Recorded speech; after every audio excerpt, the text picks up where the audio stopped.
di Datuk? Okey, pada saya Alhamdulillah ini bermakna uh, yalah walaupun muzik mengalami pertukaran, peredaran masa dan ramai artis baru, namun saya akan terus mencuba menyampaikan lagu-lagu mengikut zaman yang sekarang ini. Walaupun album Fragment saya boleh katakan sebagai album yang memberi corak muzik yang baru daripada yang sebelum ini, tapi saya tetap memberikan cara nyanyian yang sebagaimana peminat dah mengenali saya.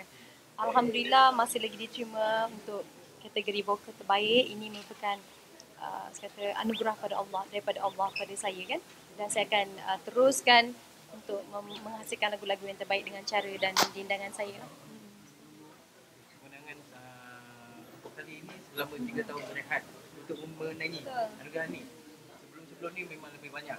Okey. Mungkinkah lagu ini memberikan balik Siti punya aura?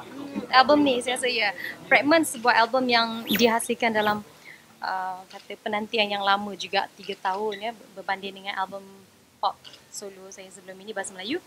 Jadi penantian itu saya rasa berbaloi lah dengan kemenangan yang saya dapat untuk peribadi, dan seterusnya untuk kategori lain tu saya rasa tidak menjadi masalah kerana saya percaya setiap orang melakukan yang terbaik untuk album mereka kan. Alhamdulillah rezeki saya untuk vokal terbaik lah dan juga susunan bagi album Lentera.